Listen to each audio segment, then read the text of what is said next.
قرآن مجید کا واضح حکم ہے وَلَيْسَ لِلْإِنسَانِ إِلَّا مَا سَعَىٰ، میری نیکیوں کا صلہ مجھے ہی ملے گا۔ وہ کام نہیں کر سکتا، اپنی عبادت تقسیم نہیں کر سکتا، میرے اختیار میں بھی نہیں ہے، اور یہ چیز میری بھی نہیں ہے کہ میں اسے ثواب دے سکوں۔ ہم چاہتے ہیں کہ ہمارے فوت شدگان کو فائدہ ہو، تو شیخ عثیمین رحمہ اللہ لکھتے ہیں اس کا سب سے بہترین فائدہ پہنچانے کا جو خود طریقہ کار شریعت نے دیا ہے وہ دعا اور استغفار ہے۔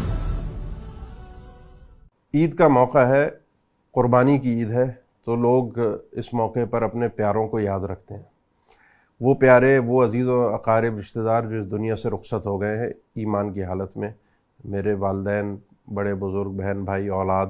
کوئی بھی اس دنیا سے چلا گیا تو مجھے ایک یاد آتی ہے اس موقع پر، اور میں چاہتا ہوں کہ جب قربانی کا جانور لے رہا ہوں تو ان کے نام سے بھی ایک قربانی کا۔ لیکن دو باتیں یاد رکھیں، ایک تو یہ ہماری ان سے محبت ہے، اچھی بات ہے، یہ محبت دنیا سے جانے کے بعد بھی ہونی چاہیے، صلہ رحمی ہونی چاہیے، یہ ایک انسان کی وفا کی دلیل ہے، نمبر ایک۔ نمبر دو، انسان جب کسی چیز کا مالک ہوتا ہے اور وہ کوئی فائدہ اس کی اپنی ملکیت سے پہنچا سکتا ہے تو وہی وہ پہنچا سکتا ہے۔ میں زندہ ہوں، کسی زندہ آدمی کو کوئی فائدہ پہنچانا چاہتا ہوں اور وہ چیز میرے پاس ہے، میرے پاس پیسے ہیں اور مجھ سے پیسوں کا تقاضا کرتا ہے تو وہ پیسے میں دے سکتا، لیکن میرے پاس اگر پیسے نہیں ہیں تو میں اس کو نہیں دے سکتا،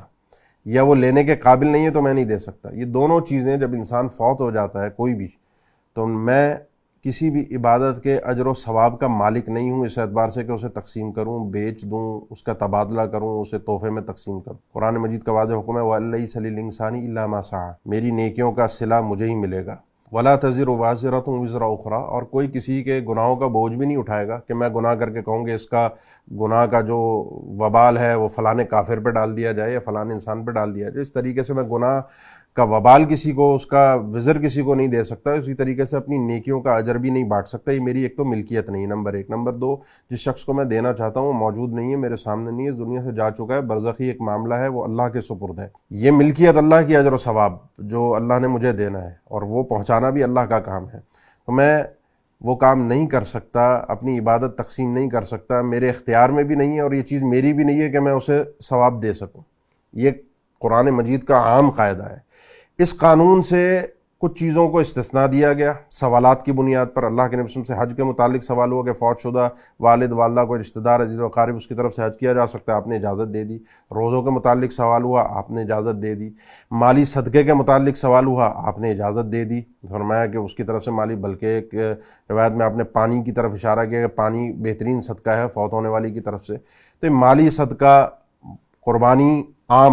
عام قربانی یعنی عید سے ہٹ کر جانور ذبح کرنا، یہ مالی عبادت ہے، یہ آپ کسی فوت شدہ کی طرف سے کر سکتے ہیں۔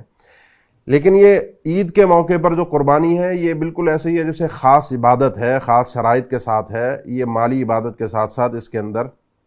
دیگر چیزیں بھی شامل ہو جاتی ہیں، تو اس کے لیے خاص دلیل بھی پھر چاہیے اس قانون سے استثناء کے لیے۔ جیسے میری نماز ہے، میں نماز پڑھ کر کسی کو بخش نہیں سکتا، میں آج 2 رکعت پڑھ کے کہوں کہ اس کا ثواب فلاں انسان کو دے دیا جائے، نہیں، ایسا نہیں ہے۔ وَلَيْسَ لِلْإِنسَانِ إِلَّا مَا سَعَىٰ، میری عبادت میرے لیے ہے، میں اس کا اس طرح سے مالک نہیں ہوں کہ میں اس کو تقسیم کرتا رہوں اور بانٹتا رہوں۔ تو لہٰذا قربانی جو ہے اس کے لیے کوئی صریح واضح نص دلیل موجود نہیں ہے جو اس قاعدے سے اس کو استثناء دے۔ ہاں، اللہ کے نبی صلی اللہ علیہ وسلم اپنی امت کی طرف سے قربانی کیا کرتے تھے، جن کے اندر قربانی کی استطاعت نہیں ہے، ان میں وہ بھی تھے جو امتی آئے اور اس دنیا سے چلے گئے فوت شدگان۔ تو اسی لیے عمومی طور پر اگر آپ قربانی کرتے ہیں اور پورے گھر کو اس میں شامل کرتے ہیں، فوت شدگان کو بھی اور حاضرین کو بھی جو زندہ افراد ہیں، تو یہ تبعیت میں ایک عموم کے اندر، جرنل کے اندر تو شامل ہو سکتا ہے، لیکن خصوصاً کسی کا نام لے کر فوت شدہ کا قربانی کرنا، وہ اللہ کے نبی صلی اللہ علیہ وسلم کی ایک وصیت جو آپ نے سیدنا علی کو کی تھی، اس کی اگرچہ حدیث کی سند پہ بھی کلام ہے، لیکن وہ سیدنا علی کے لیے وصیت تھی۔ تو اسی لیے اگر کوئی وصیت کر کے جائے کہ میرے مال سے میرے لیے قربانی کرنا، تو اس کے 1/3 مال سے اس کی وصیت کو پورا کیا جا سکتا ہے جب تک وہ ہو سکتی ہے، یا کسی کو اس نے وصیت کی ہے تو وہ وصیت پوری کر دی جائے۔ لیکن اگر وصیت نہیں ہے، اگرچہ یہ مسئلہ بھی ایک محل نظر ہے، وصیت بھی نہیں ہے اور سب کچھ نہیں ہے، تو پھر اس طریقے سے خاص اس عبادت کی اجازت دینا صریح نصوص سے بہرحال میل نہیں کھاتا۔ بات دراصل یہ ہے، جو بات اصل سمجھنے کی ہے، کہ ہم چاہتے ہیں کہ ہمارے فوت شدگان کو فائدہ ہو، تو شیخ عثیمین رحمہ اللہ لکھتے ہیں اس کا سب سے بہترین فائدہ پہنچانے کا جو خود طریقہ کار شریعت نے دیا ہے وہ دعا اور استغفار ہے۔ فوت شدہ کے لیے آپ دعا کریں، استغفار کریں۔ اولد صالح یدعو لہ، نیک اولاد جو اپنے ماں باپ کے لیے دعا کرتی ہے، اولاد جب باپ کے لیے استغفار کرتے ہیں اس کے جنت کے درجات کو اللہ کے نبی صلی اللہ علیہ وسلم فرمان ہے بلند کر دیا جاتا ہے۔ یہ تعلیم تو ہمیں خود شریعت نے دی ہے، باقی ایصال ثواب کے جتنے طریقہ کار ہیں جو استثنائی ہیں وہ بھی سوال کی شکل میں، جب آپ سے پوچھا گیا تو آپ صلی اللہ علیہ وسلم نے اس کو استثناء دیا،